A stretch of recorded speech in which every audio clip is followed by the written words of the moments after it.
The first model we'll talk about is the Bohr model. This is a picture of a neon light. And a neon light actually contains neon. The orange part of this light is neon in a glass tube with electrical energy being passed through it, and that causes the gas to glow.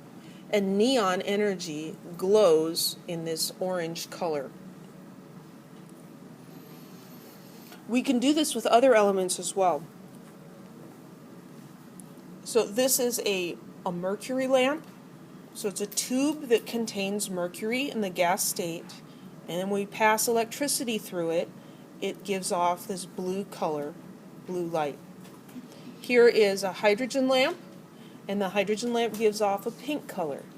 So different elements, when you put them into a tube and pass electricity through them, are going to give off light of different colors. And so people observed this and they're like, interesting, and what's going on with that? If you take the light from one of those tubes, like here's the hydrogen tube. So here's a hydrogen lamp. So we've got hydrogen gas in here, and it's electrified and it's giving off light energy, and it's kind of pink. And we pass it through a slit and we pass it through a prism. Instead of getting a rainbow, we get, I think it's 4 lines. It's hard to see that bottom one. There's a line here, and a line here, and a line there, and a line there. Now those correspond to the colors that we would see if the whole rainbow was displayed here. But we only see particular lines of color. Does that strike you as weird? It should. I mean, because you pass light through a prism and you see a rainbow, right? But when the light comes from a source like an element, you only see particular bands of light. So the emission spectrum, which is the spectrum of light that is emitted from individual elements, contains only certain specific wavelengths. So on the top here, this is a white light spectrum, and that's like light from the sun, will produce this continuous band of light. And what that means is that every wavelength of light is present here. When we do it with hydrogen, we just see these 4 lines. With helium, we've got 5 lines. With neon, we have a whole mess of lines. The resulting combination of all of these lines, though, for neon is that characteristic reddish-orange color. Yes, question? You say that makes that orange color. Mm-hmm. But when we see different color neon lights, how does that work? Why are some neon lights different colors? Well, they can be different colors because of the glass that's used. If you use a different kind of glass, you can affect the color, or they may contain different elements. They may not actually be a neon light. They could have a different element inside that's going to glow a different color. That's a good question. So the big question is, why? Why does hydrogen only give off light with particular frequencies? Well, Niels Bohr, who we heard from earlier, developed a model to explain this. And I'm just going to tell you right now, the Bohr model we now understand to be incorrect. Okay, this is not how the atom is. But this was our first attempt at understanding how atoms were organized on the inside.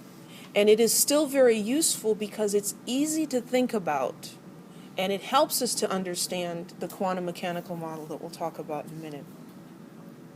The Bohr model has the atom being a lot like a solar system. So here you have the nucleus, and what's in the nucleus? Do you remember? Protons and neutrons. So, and most of the mass. So that's the nucleus. And then out here, earlier we said the electrons are out there, but we didn't say what they were doing. Now we're going to look at what are those electrons doing.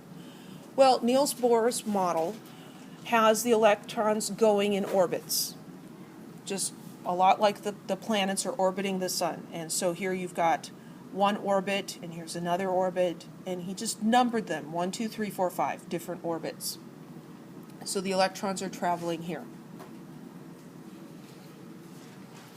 The distance from the nucleus is fixed. There are particular orbits. Like the Earth orbits the Sun at roughly the same distance. It's not a perfect circular orbit, but we'll pretend it is. So the Earth is a certain distance, and Mercury is a certain distance, and Neptune is a certain distance. And so each of these orbits are a certain distance from the nucleus. And those orbits are fixed. We say they're quantized. When something is quantized, it means there's particular levels. Okay, and in life we have things that are quantized and things that are continuous. Okay, a ramp, let's draw pictures.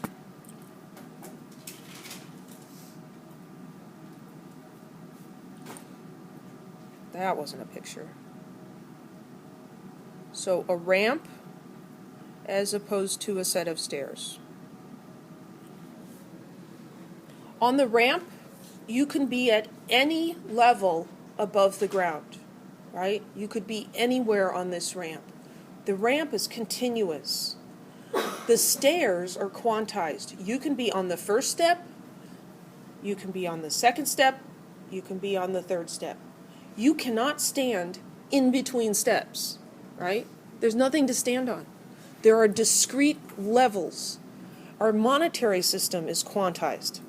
There are $1 bills and $2 bills, which you don't see much, and $5 bills and $10 bills. There's no $7.47 bill, right? You can make up $7.47, but you need a 5 and 2 ones and blah, blah, I don't want to go there. And the coins, particular levels. School is quantized. You're in first grade, you're in second grade. You're in third grade. There's no continuous thing. You're in one grade or the other. Instruments. A guitar is quantized. It has frets. When you press your finger down on the string, even if you move your finger around a little bit, the string contacts the fret at the same position always. A violin is also a stringed instrument, but it doesn't have frets. And so the violin is continuous, and you can make notes that are in between actual notes. And that's why, one of the reasons why violin can sound so horrendous. I played the violin as a child, so I can say that. But that's quantized versus continuous. The rungs of a ladder are quantized. You can stand on the first rung or the second rung. You can't stand in between. There's nothing to stand on. You have to be in one or the other. And so the levels of those orbits have distances. They have different distances from the nucleus, and the distance is related to the energy of that orbit. So the farther it is from the nucleus, the more energy it has. And the distances between them are not all the same. So the distance from 1 to 2 is larger than the distance from 2 to 3. And as it goes up, the distances between the levels get smaller and smaller. And this is for the hydrogen atom, but the distances between 1 and 2 are the same for each hydrogen atom. So just like you can't stand between rung 1 and rung 2, an electron cannot be between orbits. It has to be in one or the other. Any questions yet?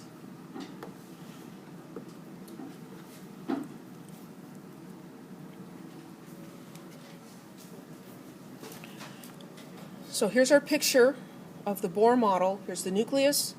And how many electrons does the hydrogen atom have? It only has 1. So here's the electron. It's in energy level 1. Now, nature in general is going for lowest energy state, a little bit like teenage boys. They'll get up and go to football practice, and they come back and they return to their ground state, which is flat out in bed, right, sleeping, low energy state. That's what the default is. So the default here for the electrons is they want to be in the lowest energy state, the lowest energy orbit. They're going to be in the lowest orbit possible. You go to a hotel and, you're not there for fun, you just need a place to sleep. Are you going to pick the most expensive room? No, you're probably going to pick the cheapest room. You just want a place to crash. So you're going for least expensive. So the electron's going to hang out in the first energy level. What happens when a bunch of energy comes in? It excites the electron. The electron absorbs that energy. Now it's got more energy. It jumps up to a higher energy level. So energy comes in, like electrical energy in that hydrogen lamp, and it excites the electrons. The electrons can absorb some of that energy and jump up to higher energy levels. Those higher energy levels, though, are not stable, and they will eventually come back. Question? Would it move up because it's spinning faster at a higher level? Would it move up because it's spinning faster? No. That's a good question. I can't really answer that because this isn't actually how it works. So we're just going to stay on the surface, and then we'll go to the other model. It's a good question, though.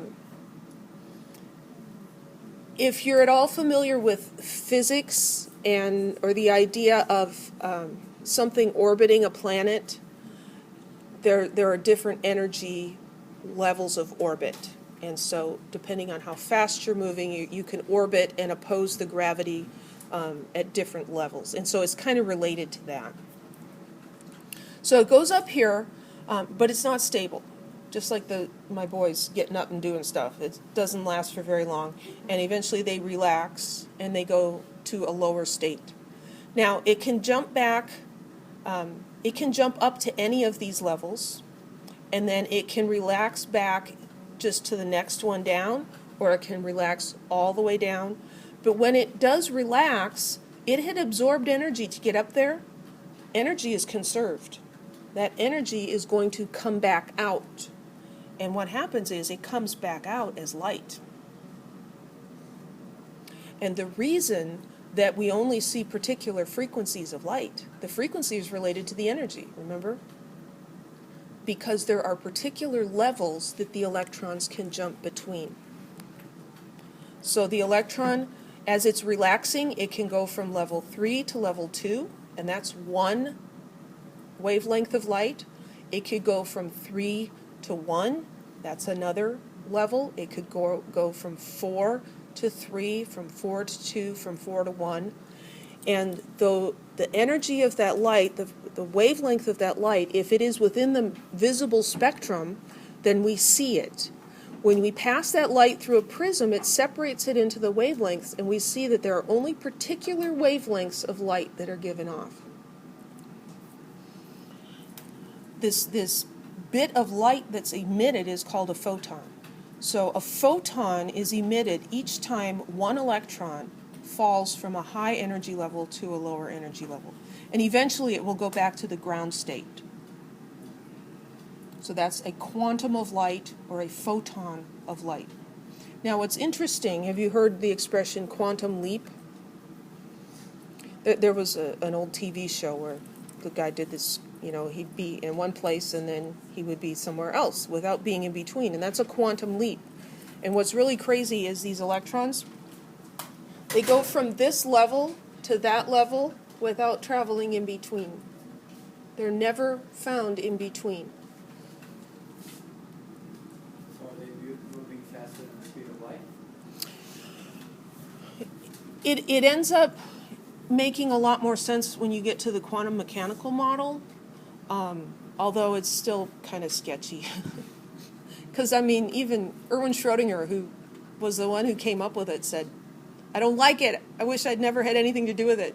Here you discover something awesome. But it's like, that's not what I was trying to find out. I didn't want to find that out. That I don't like it. But it is what it is. So here's a different picture of showing, so from when it relaxes from n equals 3 to n equals 2. For the hydrogen atom, that corresponds to a wavelength of 657 nanometers, which is red light. And so when we see that red band in the emission spectrum of hydrogen, We know that that's from electrons going from the third to the second energy level. From the fourth to the second gives us this blue-green line, and the violet light comes from going from 5 to 2. These wavelengths can be measured. From the wavelength, you can calculate the energy. And so Bohr was actually able to calculate the energies of all these orbits and do all these really awesome calculations, and it worked great. And then he's, okay, let's try it on helium, the next biggest atom. Doesn't work for helium. Turns out the Bohr model only works for hydrogen. Bummer. But it was huge progress. So it was a huge success in that it predicted and explained the lines of the hydrogen emission spectrum. But it failed to predict the emission spectra of other elements. Anything with more than one electron, it didn't work for. And so the Bohr model was replaced with a more sophisticated model called the quantum mechanical model.